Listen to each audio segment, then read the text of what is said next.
Amberlynn Reid. Why do people hate Amberlynn Reid so much? To be honest with you, this is something I don't really understand. I mean, I get it. She's fat. Right, fine. Let's come out and say the obvious part. It's easy to be mean to fat people. It's just something biological, I guess, that we don't really like. People who are extremely fat kind of grosses us out. We call them bad names. It's a thing.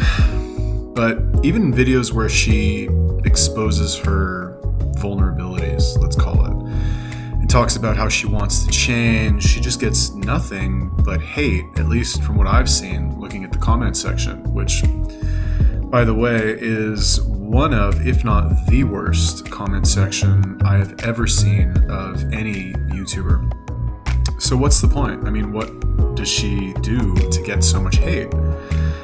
I mentioned this briefly in my last video about Eugenia Cooney, but people don't really care about these internet celebrities. They don't actually want them to get better or solve their problems.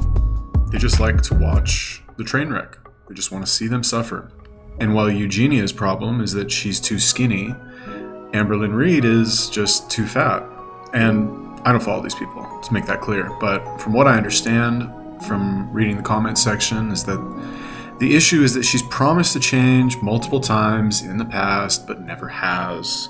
She's tried to lose weight before, she's cried on camera, she's talked emotionally about how she wants to change, and maybe she'll change for a few days and then back to her old ways. Stuffing her face, doing a mukbang, eating cake, eating pizza, eating unhealthy food. And I guess, understandably, her subscribers feel somewhat misled. Amberlynn Reid's inconsistent behavior seems to be the main source of irritation here. But when I was looking at some of her videos yesterday, because somebody asked me to do a video on her, got me thinking, why isn't she losing weight? Let's take a look at this from a practical standpoint, from a logical point of view. Let's just look at the actual facts without any sort of emotional content here. No judgment, I guess. Let's talk about gravity. Why is it so hard for people to lose weight and to keep it off? Statistics show that over 90% of people who try to lose weight end up gaining it back, if they even lose weight in the first place. So wouldn't it be safe to say that everyone who tries to lose weight probably has the same problem? It doesn't seem like there are too many problems that could cause somebody to fail. It all really just comes down to the same source. And I think that if we solve this one problem, it would be much easier for people to lose the weight and keep it off. I think that's actually the case. And if we look at Amberlynn Reid again, not much has changed over the years. From what I understand, she's gained something like 300 pounds in a few years. And I've said it before, I'll say it again. The path to health is the same for everyone, regardless of what your problem is. There are many paths to being unhealthy, but the path to being healthy is the same for everyone. I don't care, you're fat, you're skinny, you're old, you're young, you have diabetes, you're in perfect health. Whether you're a 550-pound fat person or a 55-pound skeleton, there's only one way to be healthy. And all of these fad diets or workout programs or anything that you choose, whatever your method is, they will eventually lead back to the same path.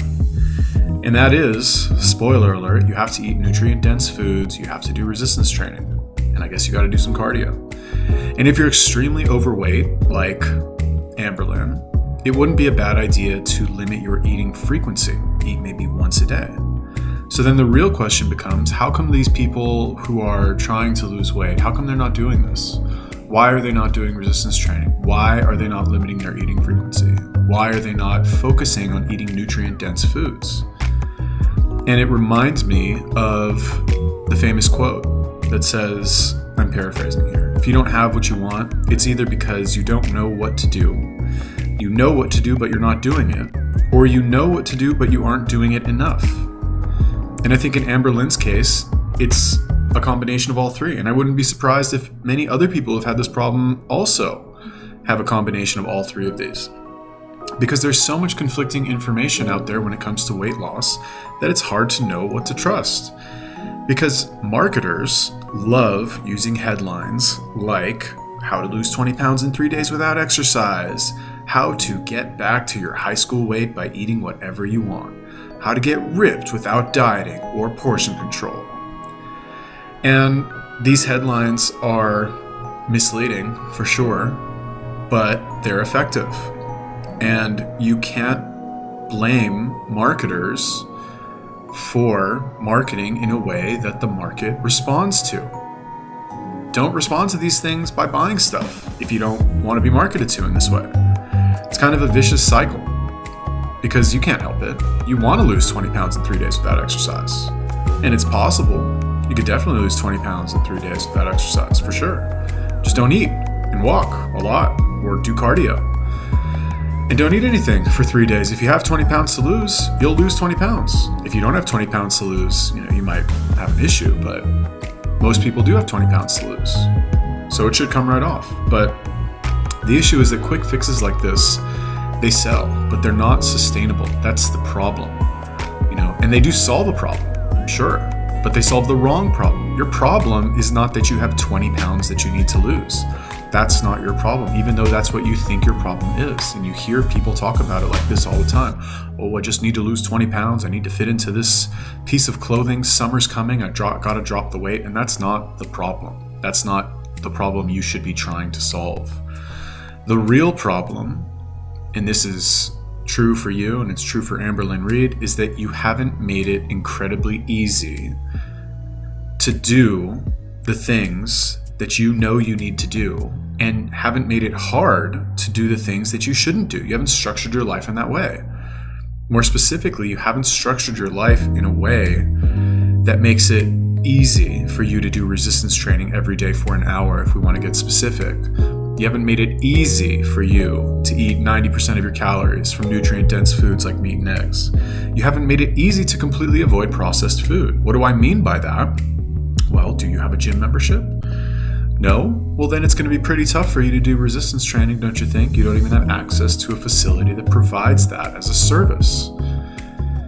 Is it easy for you to avoid processed food? Well, do you have processed food in your house? Yes? Well, then it's going to be pretty tough for you to avoid that, don't you think? Same thing for eating nutrient-dense foods. Do you have those in your house? Yes or no?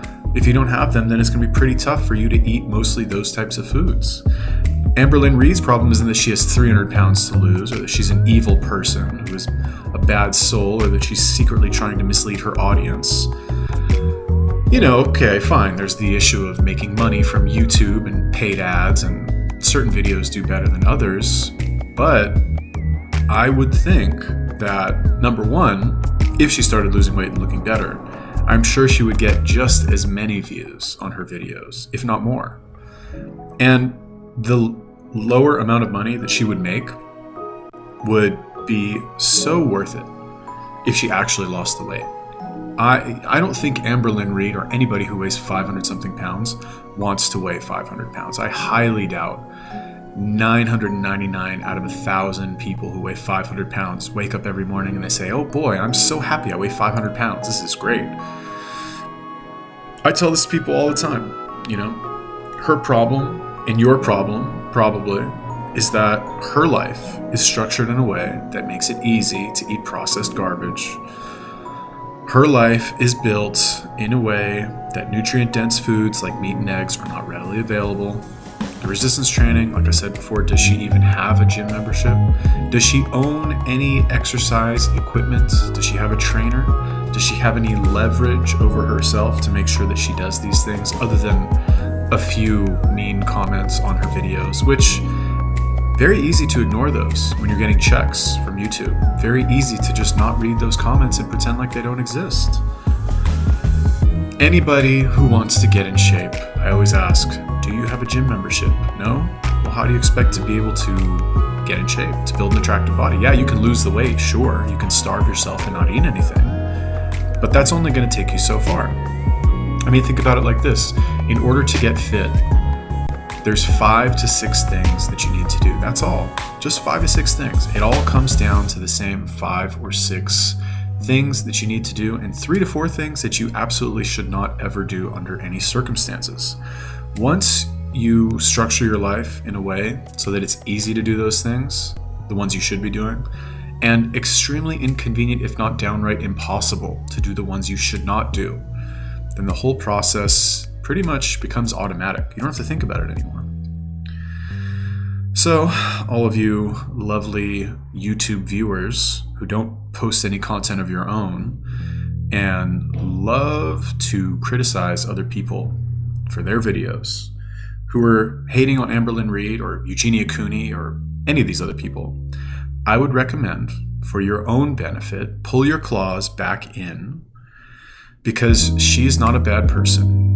She's not trying to hurt you. She's not trying to mislead you, not trying to lie to you. She has the same problem as everybody else who tries to lose weight and can't do it because she's not structured her life in a way that makes it easy. She has inadvertently, without even trying, created a life for herself that makes it easy to be fat, easy to stay fat, and easy to get even fatter. But, it's not a lost cause. A few small tweaks, and I believe in a week she could be 20 pounds lighter. Not hard to lose 20 pounds when you weigh 500 pounds. In a few months, she could be 100 pounds lighter. And in a year, she would be a completely different person.